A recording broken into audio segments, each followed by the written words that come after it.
Welcome to Drill Down Earnings. We have quarterly results out from Corning. I'm Cory Johnson, Chief Market Strategist for Epistrophy Capital Research. We're looking at the 50 most important companies in technology. Corning is definitely one I pay attention to.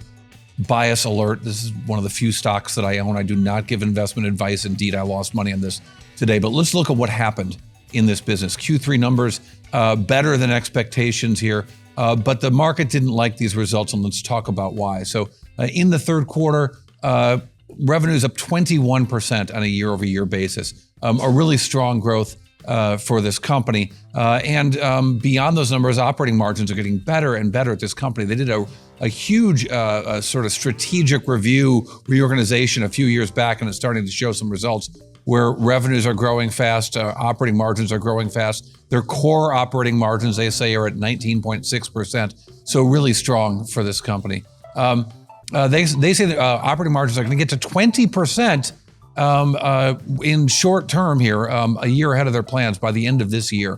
Very impressive for this company. So we think about all of the different products made by Corning, and they've got all kinds of categories, which I've outlined here. If you're watching us on YouTube or Spotify, you can see all these fabulous graphics we've been working on all day. But display technologies. So that's making the screens for laptops and displays, TVs, and larger computer displays as well. Optical communications, that's fiber optics. We're going to talk about all these things. Automotive, important for this company, 11%. Specialty materials, that's glass, iPhone glass, Samsung glass, Gorilla Glass is the product line, as well as life sciences, which is literally like test tubes and vials and things like that, as well as Hemlock and emerging growth, and that is their solar ingot business. But let's break down the biggest of those things. So I mentioned display technology is very big, but the biggest business they've got is optical communications.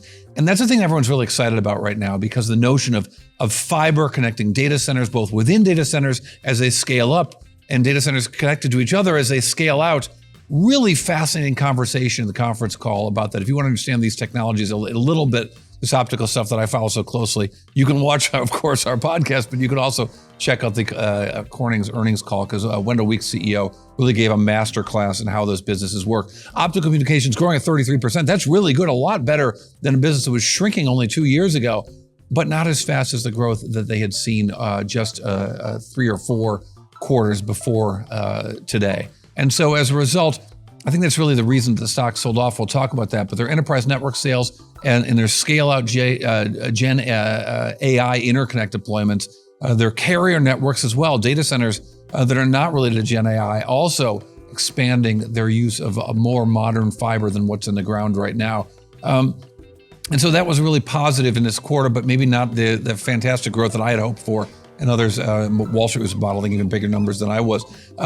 Their biggest business, though, display technologies, is sagging. Still quite profitable, but $939 million in revenues, $250,000 in net income in that sector. But, nice margins, shrinking business, and they say that they're going to still, their hedging programs with the yen in particular helped them, but they expect sequentially lower glass volumes, even while the profits are so good. Now, Gorilla Glass, the stuff that goes into your iPhone. Fancy new iPhone, if you like.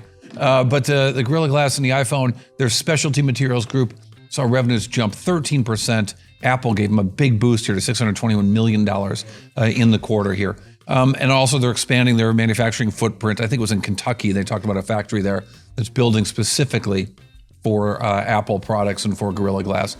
Their automotive segment also doing well. This isn't just glass and dashboards or in vehicles. It's also the ceramics for catalytic converters and so on. 6% increase in revenues to $454 million in the quarter.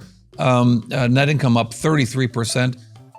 More China light vehicle demand for them, as well as their more Corning content in both emissions, I mentioned catalytic converters, and mobility glass applications within the vehicle, led to a 6% bump in top line numbers here. But optical is driving growth at this company, and you can see it happening over the course of the last year and a half or so. How did the stock react? As I mentioned, the stock sold off about 3% on these numbers, not the huge optical boost that some might have hoped for, that I was hoping for, among others. But hey, the stock's up 85% in the last year. I should have got there earlier. But let's look at it. So as I mentioned, optical growth slowing. Their biggest business in display technologies declining, and they say the volumes are going to continue to go down. So, and yet this optimism about optical, look, they say just the data within optical, just data center interconnect will be $1 billion business within 5 years for these guys. So at least that's the opportunity for them. So Wendell Weeks, CEO, longtime CEO of Corning, talking about how he just wished he could make more because he could sell more. Right now, if I could put more on my loading dock, our customers would take more. I mean, that is just true, right? So we expect that situation to continue for the foreseeable future. And so really it's coming to a supply piece for us. What particular products undo a bottleneck at what particular time is driving more of what we put in a guide for our total revenue as a company than it is, can we sell more? So that sounds pretty optimistic I'm not going to do the alliteration. It's right there. Optical optimistic. Yeah, I could do the alliteration. Why not? But what's it all mean? What's your big drill on earnings takeaway? What's the one number that tells you a whole lot? Well, first, subscribe to this channel, whether you're watching us on Spotify or YouTube or listening to our podcast somewhere or checking out the other versions of us out there on the internet. The more subscriptions we got, the easier it is for us to bring this to you. But your summary. So Corning Q3 earnings, your essential summary, the drill down earnings summary tells you it's 21% revenue growth to over $4 billion in revenues. And yet Wall Street didn't love these results because the optical unit that had so many people had high hopes for, including me. I own the stock. There's not a recommendation to buy anything. Indeed, I lost money today. Don't listen to me. I own very few stocks. This is one of them. But optical wasn't so bad. And this is the number, the drill down earnings bite, the one number that tells you a whole lot. The biggest business at Corning did $1,652 million in revenues in just 13 weeks. It is growing at a 33% clip. Not the growth we saw 6 months or a year ago, but pretty impressive growth, I think, nonetheless. We'll keep watching this really fascinating company from upstate New York. All right, thanks for checking out Drill Down Earnings. I'm Cory Johnson. Check us out on X at Cory TV. And of course, on all of your podcast platforms, as well as the socials at Drill Down Pod on TikTok, Instagram, and on YouTube.